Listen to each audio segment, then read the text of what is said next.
class, we'll be concentrating only on self-compacting concrete, why it was developed, where it is used, why it is used, what are its advantages and disadvantages, and to draw parallels with yesterday's class, how do you assess the workability?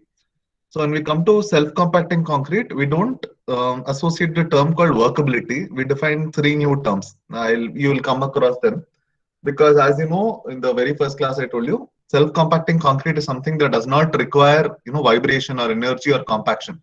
It can settle through its own self weight. Correct. So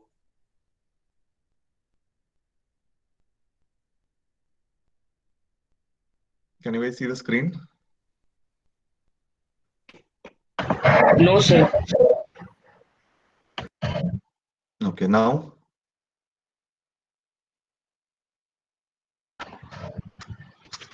Yes, sir. Now it's visible.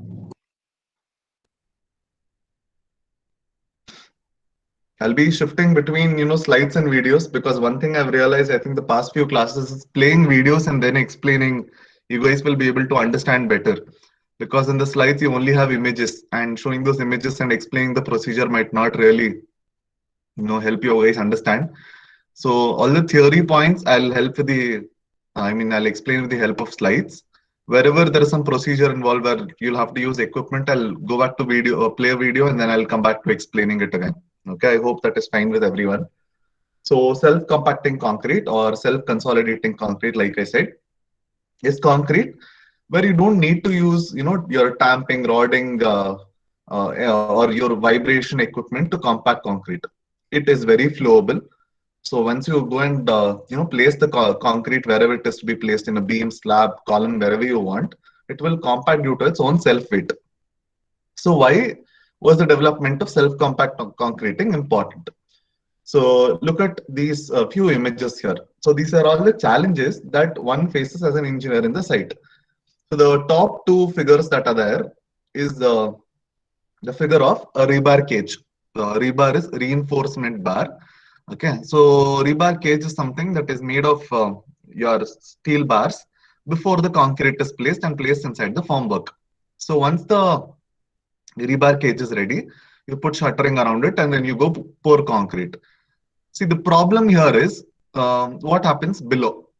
If you can see that image on the bottom left, okay, that region was covered by a shuttering when the concrete was being poured, and there is no way a human eye can detect if the concrete is occupied all the places within the formwork. Okay, there is no X-ray vision, or there is no other way you can peep inside the shuttering to see if concrete is occupied each and every corner of the formwork. This is all the more difficult because these days you have high-rise buildings. As soon as high-rise buildings come into picture, the design load that is there or the strength that is required is much more. At the same time, these architects and these builders do not really want to increase the size of the members, meaning they don't want to build huge columns or huge beams. They want the columns and beams to be as small as possible, whilst ensuring that the strength is not compromised. So what do these poor structural engineers have to do? They'll have to take care of smaller sizes and higher strength. So what they do is incorporate more steel into the design. Okay.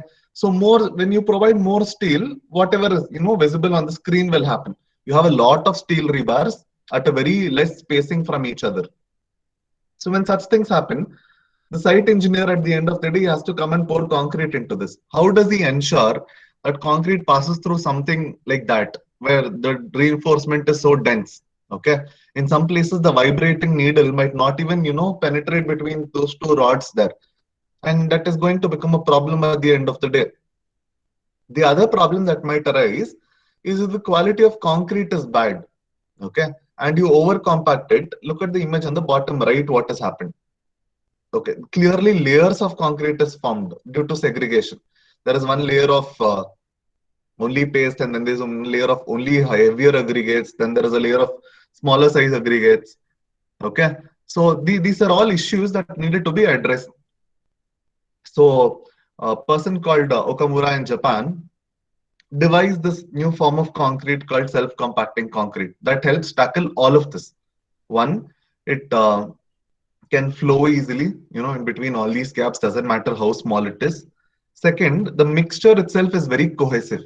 Okay, meaning even if it flows, it has got a very high segregation resistance. The coarse aggregate, the fine aggregate, the powder, the cement, the water, everything behaves like one entity. Okay, you drop it from height, you pump it, you do whatever you want with it, it does not separate. There's a lot of, it's a viscous mixture. There is cohesiveness between the entire cement paste and the rest of the matrix. So this was important. So a few more images. So the top left image is that of something called as a honeycombing. Okay, honeycombing resembles your bee structure, the honeycomb structure, where it's only aggregates that is there and the paste is escaped from the matrix. So something like that could happen. The top right image, again, what has happened is it is a corner beyond the rebar, and once the shuttering was there, the concrete is not gone to the corner and it has left the rebar exposed. Now a site engineer, what will he do? He will simply bring mortar and plaster it up to ensure that it looks all right. But is it all right? Plastering something with mortar to make it look like a column is not same as having actual concrete there, because the mortar that you might use to do the plastering there might look aesthetically appealing and might look it might serve the purpose just in terms of its looks, but in terms of structural integrity, will it be capable of carrying the load that is coming from the top? No. Okay. So what could have happened in the top right image is whatever is happening with the bottom left image. You have a shuttering like that. You have very dense reinforcement. You have poured concrete. How will you know what is happening at the bottom? Okay. If the shuttering was transparent, maybe. But can you have transparent shuttering made of glass? No, because it is one, uneconomical. Two, it is difficult to handle. Glass breaks. So two very common materials that is used for shuttering is wood and steel. Okay, and both wood and steel are opaque. You can't really see through them. So that is a problem. So to address all this, SCC was developed. So what is SCC? Self-compacting concrete. So some textbooks choose to call it self-consolidating concrete. So both the terms are interchangeably used. Okay. So today, today we'll try and finish this much. So introduction, where SCC was developed, why it was developed, materials used, and what are the prerequisites that is required to proportion the mixed design, advantages, disadvantages, and is it too expensive as compared to conventional concrete, and where self-compacting concrete can in the end be used. Okay, so like I said, self-compacting concrete was developed by Okamura in Tokyo in 1980s. So he patented it, and trust me, even to this day, there are not a lot of people who can actually do a legit self-compacting concrete mix design. I mean, I know a lot of people who think they can do, but in the end, it's just concrete that flows. It is not technically self-compacting concrete. The concrete that these people mix will eventually, lead to segregation, bleedings, so on and so forth. So a lot of people who do a very scientific, way of making self-compacting concrete. So why was this done? Like I said, to cater all the problems that I just showed in the previous slides. Okay. Again, so why is it needed? One, reduce water binder ratio. Remember Abrams law? It kept saying lower the water cement ratio, higher is the strength. And as soon as we reduce the water cement ratio, the workability would get affected. So self-compacting concrete, believe it or not, can be achieved with water cement ratios as low as 0.28. Okay. And we have engineers today in India who use water cement ratio as high as 0.45, 0.5 and still get a 50 mm slump. So see the contrast there. Getting self-compacting concrete with a water binder ratio of 0.28 with very little water basically, which will ensure higher strength, as opposed to using higher water cement ratio and getting lesser strength. It doesn't make sense. So science is important. Next is limitation of coarse aggregate and its maximum size. This we spoke about when we were dealing with shape and size of aggregates. Remember, I drew that figure and I explained to you. Lower the size of the aggregate, okay, more the powder content, more is the finer particle content, more will be the workability. Okay, we sort of venture into that category. The maximum size of coarse aggregate that we use in self-compacting concrete is normally limited to 10 to 12 mm, not beyond that. In conventional concrete, we use up to 20 mm. And in conventional concrete, we use say 40 to 45% fine aggregate. Whereas in self-compacting concrete, we tend to increase the percentage of fine aggregate. Okay. In addition to this, you have those mineral powder content in form of mineral admixtures. You have GGBS, fly ash, silica fume. Okay. So you need, like I said, powder content fines more, workability is more. That just keep that in mind. Yes, the water demand will also be more because the effective surface area will increase. But to handle that, like I told you in the previous class, we can use super plasticizers and viscosity modifying agents. That will, uh, create that steric hindrance thing. Static electricity will come into picture. Particle repulsion will happen, and all the interlocked water will get released, and workability will eventually increase. Okay. High segregation resistance, like I said, deformability, again, flowability. All these will eventually, contribute to preparing self-compacting concrete. So this is whatever I just said. So in your conventional normal concrete, look at the fine aggregate content. Okay. So this is as a percentage of the entire concrete. If you talk about percentage as just percentage of aggregates, fine aggregates is about 40% of combined coarse aggregates and fine aggregates. So compare that with self-compacting concrete. See what is increased. Your fine aggregates is increased. Okay, your fines is increased, or your and then your sand, which is your fine aggregates, has increased. Your coarse aggregates has decreased a lot. Okay, from 46 it has gone down to 28%. And your water, see, there's a slight increase. This is because of the increase in powder content. Okay, but this 20% is still fine because in this fines your cement is there. Your water cement ratio is still effectively reduced as compared to your normal concrete. Okay, and admixtures is something that is a fundamental requirement. You cannot make self-compacting concrete without super plasticizers, without viscosity modifying agents. You cannot simply mix fine aggregate, coarse aggregate, cement and water in some ratio and expect it to magically become self-compacting concrete. You will have to modify the microstructure behavior using these chemical admixtures, that is your viscosity modifying agents and plasticizers. Okay. Ideally, you should have studied about admixtures before you study this, but the way your syllabus is being structured is slightly complicated. You'll learn about them eventually. Okay. Just remember, there's something called as super plasticizer, which when added into concrete will make the concrete more workable at lower water cement ratios. Next. Yeah, like I said, your particle aggregate size is reduced, your fine aggregate proportion is increased. Okay, and you use all these admixtures. So VMA, I already told you, viscosity modifying agents. Retarder also, I think I've already told you, it is to delay the setting time. Air entraining agents to improve freeze thaw resistance. I'll tell you what happens.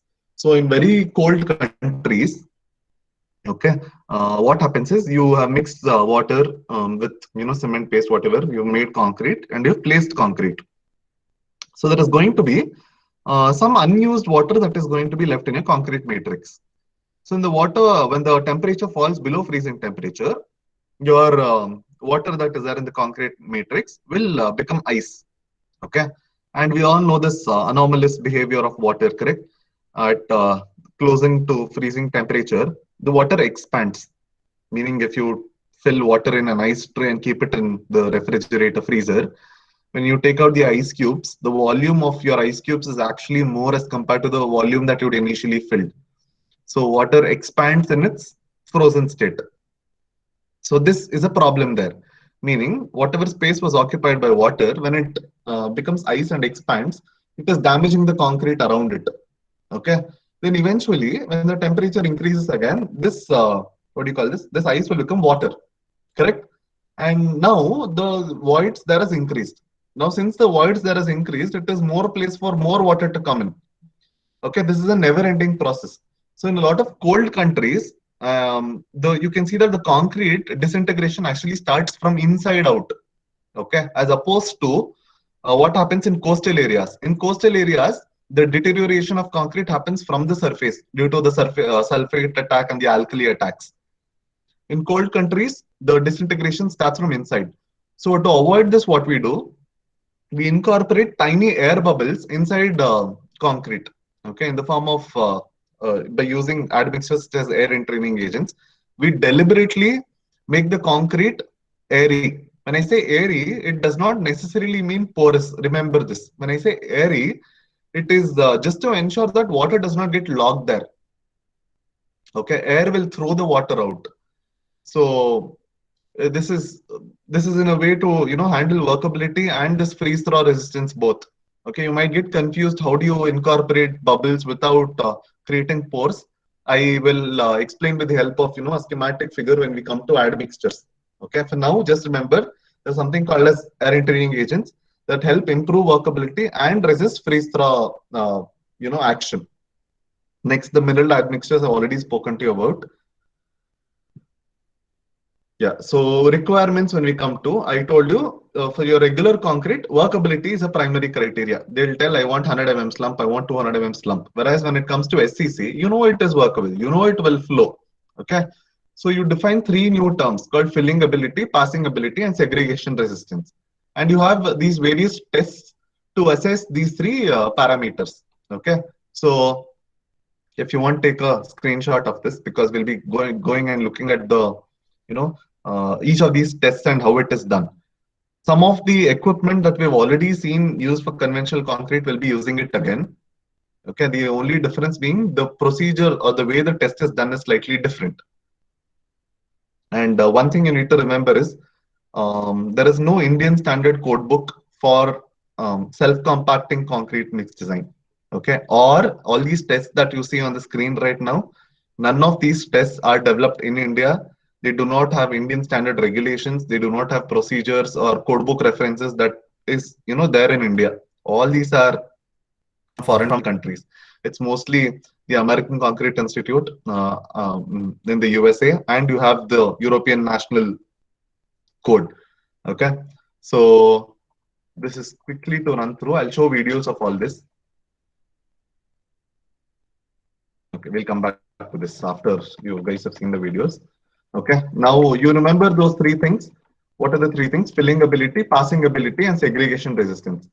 So as I've already shown you the table, so it does not really make a lot of sense. But once I've shown the video, yeah, I want you to correlate how each of these headings will map with the tests. Okay, so we'll do that. One second. Before I start playing the tests for videos for the tests, I wanted to play two more videos for compaction and placing that I should have done in the previous class, but I ran out of time. So first we'll do compaction and then we'll do placing, and then I'll play the videos for the 3 or 4 tests that we have. The screen is visible.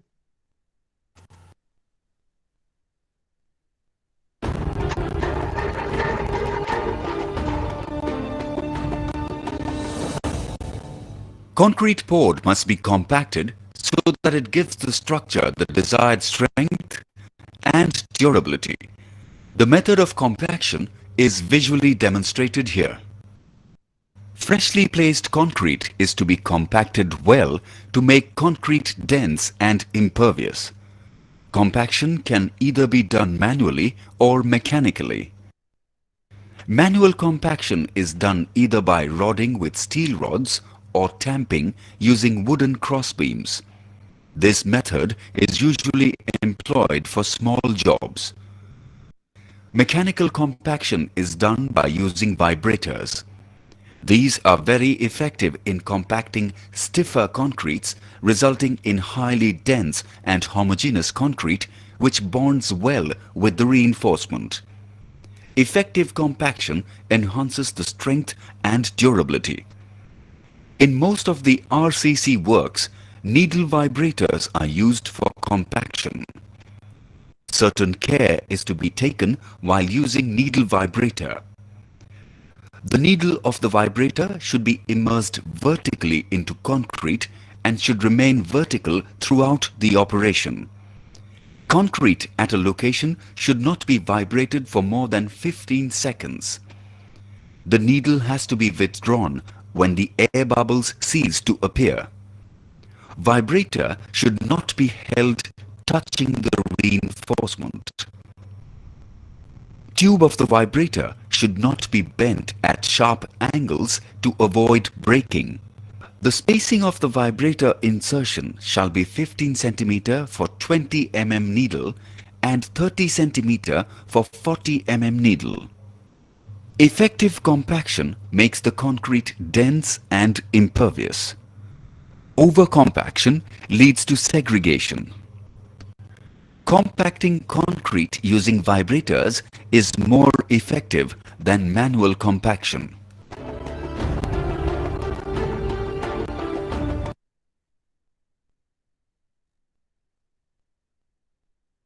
Did you guys see what happened there? I mean, he was telling something, but something else was happening there. I mean, maybe it was deliberately made in the video to make it seem like he was correcting what was happening in the video, but yeah, there were a lot of things that was wrong with the video in the way the concrete was being handled. But I hope you guys know what was wrong and what not to do. Okay, so that was as far as compaction was concerned. Let me play a quick video for placing.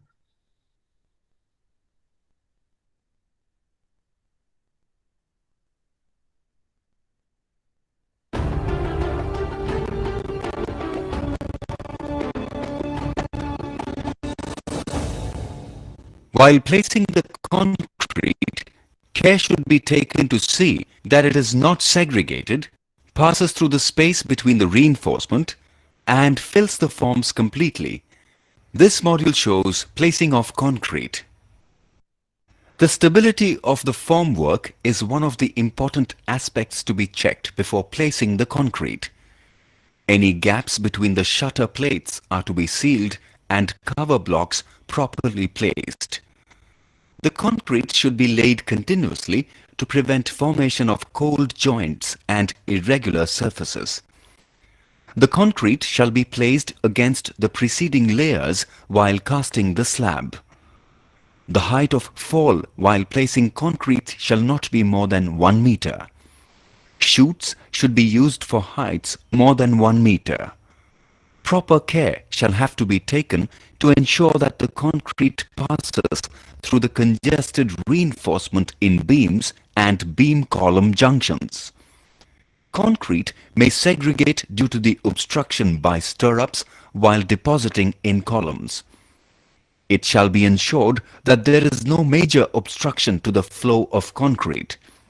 Concrete from pans is to be slowly put in place. Throwing concrete from the pan from a shoulder height causes segregation. It should not be deposited in front of the vibrator as it moves the concrete away. The concrete should be placed within 30 to 45 minutes from the time it is discharged from the mixer. Any movement of people should not be allowed till concrete gets stiffened. Care should be taken before placing concrete. Formwork should be stable. Gaps, if any, should be sealed. Ensure that cover blocks are placed between reinforcement and formwork. Ensure continuous pour of concrete to avoid cold joints. Ensure concrete is not dropped from a height of more than 1 meter and fills the forms.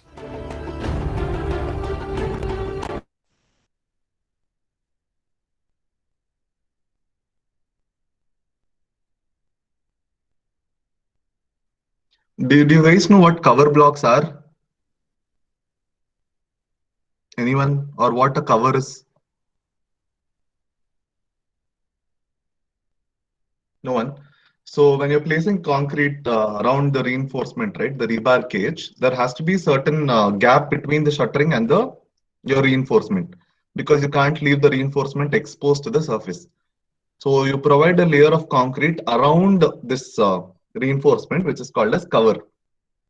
Okay, this cover is important for a variety of reasons. One is obviously to ensure the durability of steel that is inside so that it does not get rusted and corroded. So some textbooks also prefer to call this cover concrete as sacrificial concrete. Why sacrificial? Because before the steel gets exposed or gets corroded, the whatever weathering agents are there, they'll have to deal with your concrete that is surrounding it first. So In a lot of places these days, especially in after the World Trade Center collapse happened, there was a revised, what do you call it, thing that was developed to incorporate fire safety norms. Before that, only exposure conditions were taken care of, things like wind, rain, water, etc. It's only after this World Trade Center collapse thing happened, people started discussing the effect of fire. Okay, if the reinforcements inside concrete is very close to the surface, there is a possibility that the steel inside might actually bend and break. So for a lot of columns and shear walls these days, we desire close to 60 to 70 of sacrificial, or this cover concrete that is provided. And what happens is, a lot of these local contractors, they do not go and buy these concrete cover blocks, or sometimes we call them as chairs. Instead, what they do, they bring a coarse aggregate, okay, a stone which is say 20 30 and simply place it under the rebar. What happens if they place a stone? Is the stone like a permanent fixture there? When you're trying to compact it, the cone will obviously slide and move aside. And when this happens, your rebar that is supposed to stay a certain away from the formwork will not stay there. That is why you have all these images where the rebar is very close to the formwork. Okay, and you see this exposed rebar. In fact, it was also thing in our UG CAD lab, if you had noticed. Now it is obviously fixed, but you could see the reinforcement bar barely visible on the, to the surface on the slab. So when you guys become engineers, it's okay if you shell out a few extra rupees. Ensure you follow all the practices properly. Okay, moving on. Let us play the video for the first test on self-compacting concrete. It is called a slump flow test. We'll be using the same equipment that we use for slump test, which is your slump cone, your 100 200 300 height thing. But the way it is used is slightly different. So I hope this is visible. Samples of the concrete must be obtained and prepared in accordance with BS EN 12350 Part 1.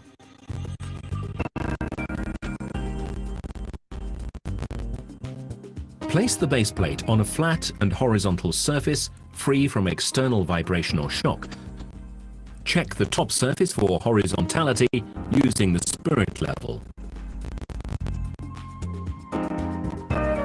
Clean the table and the mold and dampen immediately prior to testing, but keep them free from excess moisture.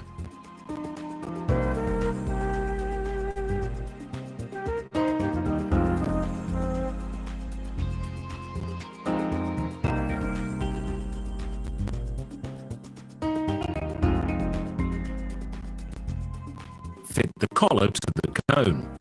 Place the cone centrally within the 210 mm circle on the base plate and hold it in position by standing on the foot pieces, making sure that no concrete can leak from under the cone. Fill the cone in a single operation without any agitation or mechanical compaction and strike off surplus from the top of the cone.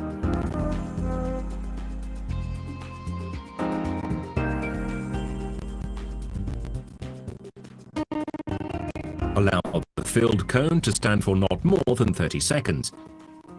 During this time, remove any spilled concrete from the base plate. Lift the cone vertically in a single movement without interfering with the flow of concrete. If the T500 time has been requested, start the stopwatch immediately the cone ceases to be in contact with the base plate and record the time taken for the concrete to first touch the 500 mm circle to the nearest 0.1 of a second. Without disturbing the base plate or concrete, measure the largest diameter of the flow spread and record as dm to the nearest 10 mm. Then measure the diameter of the flow spread at right angles to dm to the nearest 10 mm and record as dr. The slump flow is the calculated mean of dm and dr.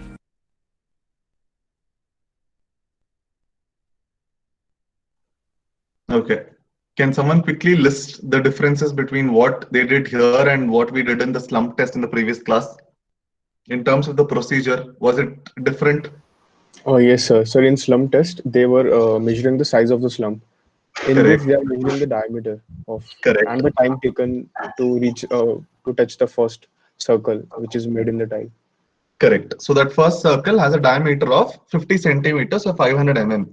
Okay, so textbooks might call this time as either T50 or T500. Do not get confused. When they refer to it as T50, they're referring to 50 centimeter. When they call it T500, it is 500 mm. Both are exactly the same. Okay. There is one more key difference in terms of the way concrete was handled. What is it?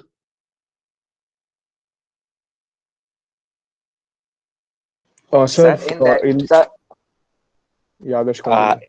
yeah, in the slump test, we were testing the workability, sir, but here we are testing the flow, like how easily that concrete flows and how easily it can be handled, like Correct. adjusting it. But one more fundamental In some difference. tests And we the did tampering, compacting. We did yeah, we were compacting in some compacting it. tests, Correct. When but we did they are not the slump test, compaction. So correct. not When we did tamping. slump test, what we did was we took the slump cone and filled concrete into the slump cone in 3 layers, each layer tamped 25 times. Remember, here we are not doing that. We just take a bucket of concrete and pour it into the slump cone. Okay, that is a key difference. So here, why was those 3 layers and compacting of it in using the tamping rod 25 times not important? So Why? it's self-compacting now. Correct. It is self-compacting. Here, compaction is not my criteria. Here, I'm trying to assess the flowability. Okay. So, flow test. And, one more thing I have to mention at this point. So, here down south in Bangalore and, areas like Chennai, what we do is we do this test slightly differently. Let me just show you how we do it. I might have an image of. Can you guys see the screen? Okay, so here, this procedure is exactly, like whatever was shown in the video. But what we do down south is instead of using the slump cone upright, we use an inverted slump cone. Okay, 1 second.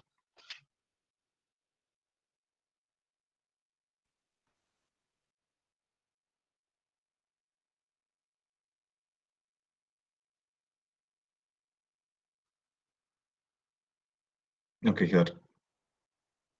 Can you guys see the screen? There should be a YouTube video that's playing. Yes, sir.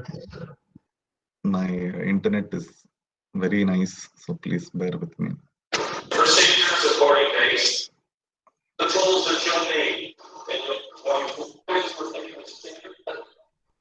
So see what they're doing here is it's the same slump cone. The idea here is same again. You have graduations at 40 mm, 50 mm, and 40 centimeter, 50 centimeters, 70 centimeter.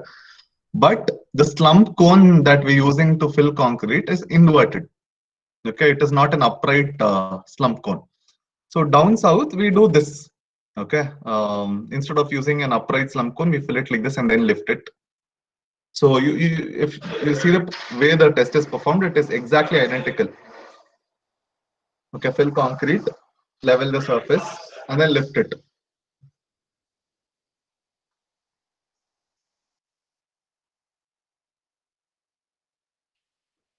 So 25 centimeter diameter is basically our 50 centimeter, 25 centimeter radius is 50 centimeter. Procedure is same. The only difference being your slump cone is inverted. So what happened a few years ago when I was in Delhi for my coursework, I was tasked to teach these UG kids how to do this test. And I go ahead and use this inverted cone method. And the professor there, the attenders there are all laughing at me saying, this guy must be an idiot. What is he doing?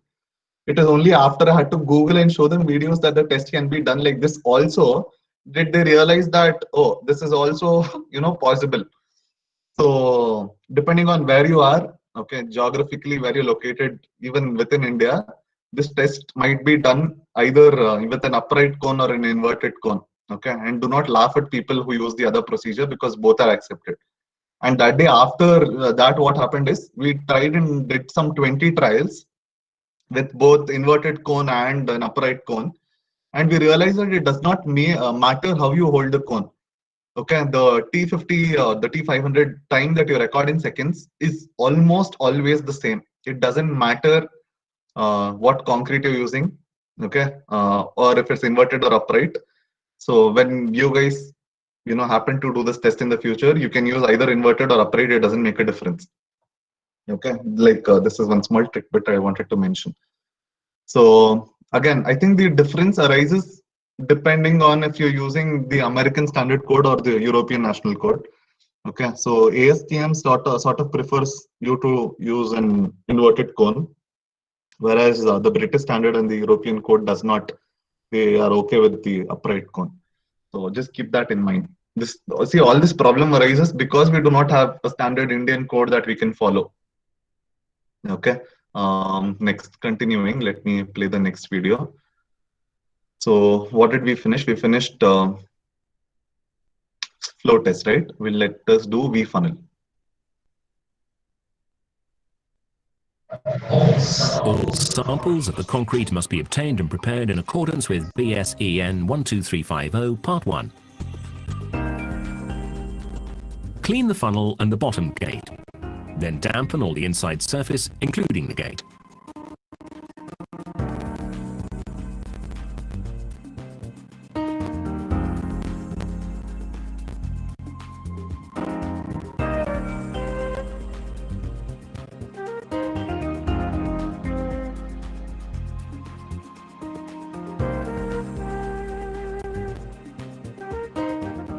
Close the gate and pour the sample of concrete into the funnel without any agitation or mechanical compaction.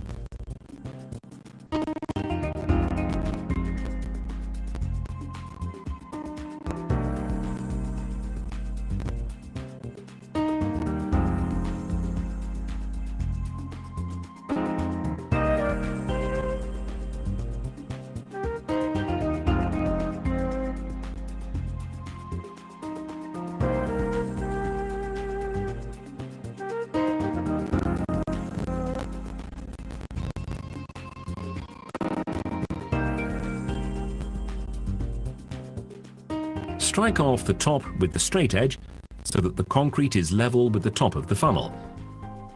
Place the container under the funnel in order to collect the concrete. After a delay of 10 plus or minus 2 seconds from filling the funnel, open the gate quickly and measure the time, TV, to 0.1 seconds. The TV is the time from opening the gate to when it is possible to see vertically through the funnel into the container below for the first time. Express the vFunnel flow time as TV.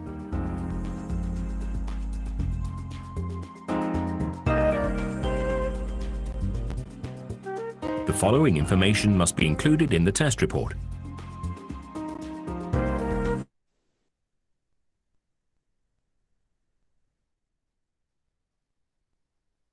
So I think this test was fairly obvious. So this apparatus is called a vFunnel test.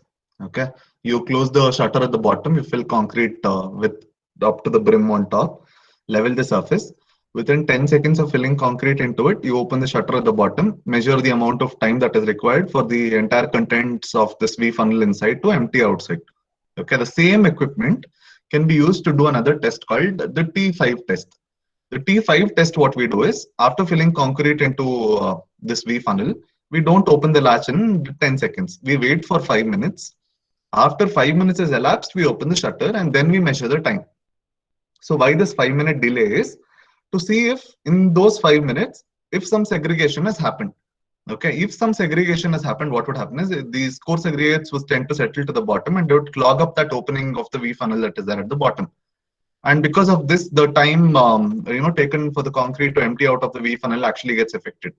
So vFunnel is not only used to find out your vFunnel time, or TV, like he said, at the after 10 seconds of placing concrete into it, but also to do your T5 test. I think it is there in the table that I had showed. Okay, can you guys see in the table? You still have vFunnel at T5. Okay. So the same apparatus to do 2 different tests. So quickly moving on, we have very little time. We'll do of the other tests. Let's do J-ring first. All samples of the concrete must be obtained and prepared in accordance with BSEN 12350 Part 1. Place the base plate on a flat and horizontal surface free from external vibration or shock. Check the top surface for horizontality using the spirit level. Clean the table and the mold and dampen them immediately before testing, but keep them free from excess moisture. Place the cone centrally within the 210mm circle on the base plate and hold it in position, ensuring that no concrete can leak from under the cone. Place the J-ring on the base plate, concentrically around the cone.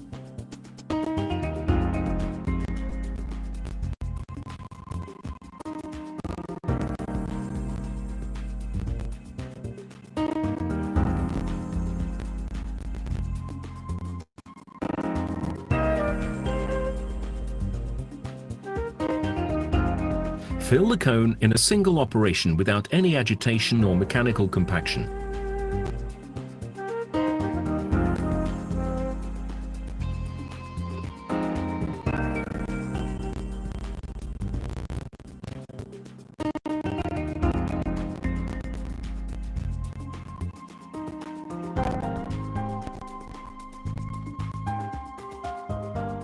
Strike off surplus from the top of the cone. Allow the filled cone to stand for not more than 30 seconds. During this time, remove any spilled concrete from the base plate. Lift the cone vertically in a single movement without interfering with the flow of concrete. If the T500J time has been requested, start the stopwatch immediately the cone ceases to be in contact with the base plate, and record the time taken for the concrete to reach the 500mm circle at any point to the nearest 0.1 seconds. Lay the straight edge on top of the J-ring and measure the relative height differences between the lower edge of the straight edge and the concrete surface at the central position HO, and at the four positions outside the J-ring HX1, HX2, HY1 and HY2, measured to the nearest 10mm.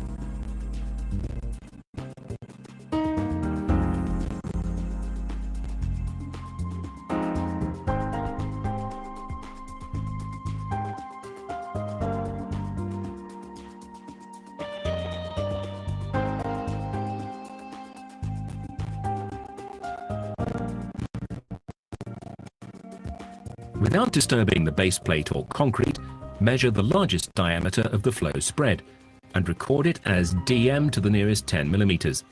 Then measure the diameter of the flow spread at right angles to dm to the nearest 10mm and record it as dr. The J-ring value is calculated as shown.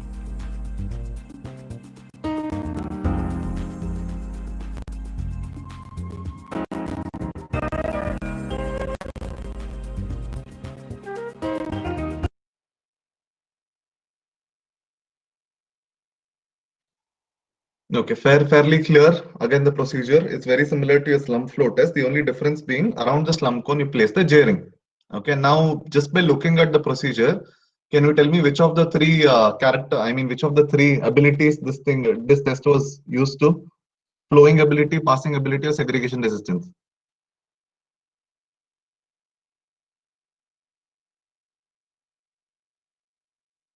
Anyone? Flowing. What is? Passing ability. Correct. Why passing ability? So that J-ring that is there, the bars that were there of the J-ring basically mimic your rebar, the reinforcement bar that is there in your actual RCC. Okay, it was trying to behave like a rebar. So when you pour concrete in between it, it is trying to measure the passing ability of concrete from within that rebar to outside of a rebar. That is why we measure the difference in height between, you remember, the inside and outside. Inside, what was the height of concrete that was there? Outside, how much was it? Okay, so this was for passing ability. Clear? So again, the test procedure is quite straightforward. I'll share this slide. You can note down all those formulas later. Next, I think we can do one more video. J-ring is done. We'll do L-box. Of the concrete must be obtained and prepared in accordance with IPS EN 12350 Part 1.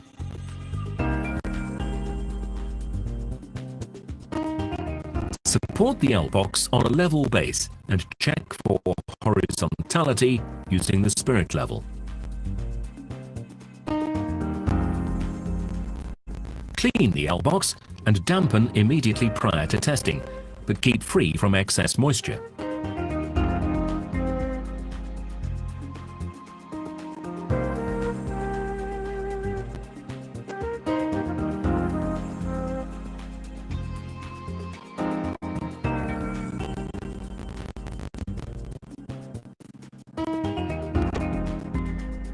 Close the gate between the vertical and horizontal sections and pour the concrete from the container into the filling hopper of the L-box without any agitation or mechanical compaction.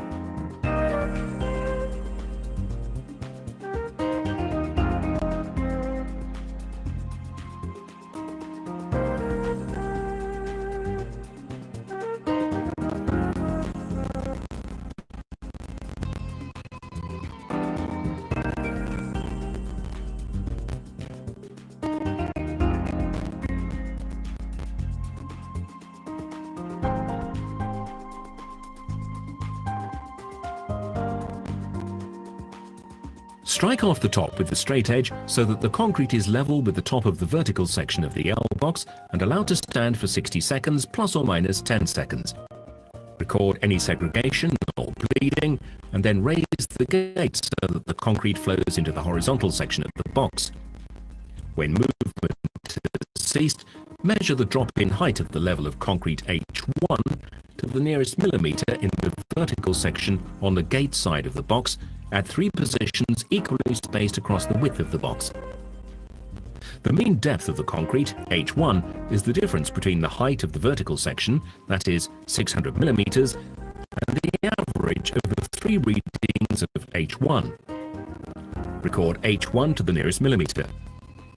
The same procedure is used to calculate the mean depth of the concrete at the end of the horizontal section of the L-box H2, from the difference between the height of the horizontal section, that is 150 millimeters, and the average of the 3 readings of H2. Record H2 to the nearest millimeter. The L-box passing ability is calculated as shown.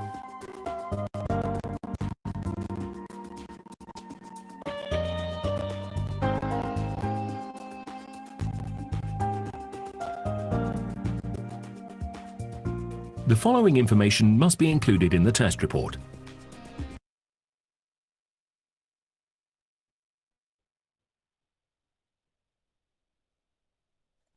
Yeah.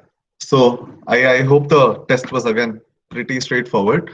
Sometimes, in addition to these 3 terms, what is that? Flowability, passing ability, and segregation resistance, we define another term called filling ability. Okay, filling ability is basically the ability of concrete to go fill the formwork with the least compactive effort. But again, these days we use filling ability and passability interchangeably. They've become synonymous. So that is there. So these were the tests. You will not be doing these tests in the lab. This is only there in your theory. So you might get a question in the theory exam to explain the procedure to perform one of these tests. Simply draw a rough sketch and write a few points. Okay, why we're measuring, what we're measuring, and how the test is done. Pretty understandable. I think it was clear. Any doubts with today's class? There is one small test called U-box test. Okay, it's similar to your L-box, but instead of the arms being in the shape of an L, you have it in form of a U. Okay, so you pour concrete on one limb of the U and lift the shutter and see how far it goes on the other side of the U limb. Unfortunately, I couldn't find a good video for the U-box test, and we've run out of time also. You guys can go YouTube video for U-box test and see how it is done. Okay, their procedure is exactly the same. You have rebars in between the 2 limbs of the U and a shutter. You lift it, pour concrete on one side, see how much it fills on the other side. Measure the difference in height. Okay. Any doubts today's class? Sir, in the last experiment, he was first measuring the height of the vertical section of the L box. Correct. So that how he was measuring, I did not understand. We actually have graduations there. We don't even have to use a scale. I think it's difficult because it's happening through a video. What we can do is we actually have all this equipment, okay? So the day you guys are back in college, maybe we can do like one field visit and I'll show you how the graduations are there. So you just have to take down the reading on the demarcated graduation that is already there. You don't have to take an additional reading. Okay, the numbers that is already inscribed on the inside there. Okay, sir. Yeah. And sir, Any why other doubt? India Yeah. do not have any standard code? Yeah. So be it for the self-compacting concrete mixed design or all these tests on self-compacting concrete, there is no Indian standard code. One code is expected to drop this year, but then again, due to the ongoing pandemic, they're probably delayed. So right now we are using the Japanese code, and we still use Okamura's traditional the method of mix design to mix self-compacting concrete. And for the test on self-compacting concrete, we use the Indian Concrete Institute procedure. I mean the American Concrete Institute procedure. Okay. I think we'll stop with that. You guys should have the next class also. Let's meet tomorrow.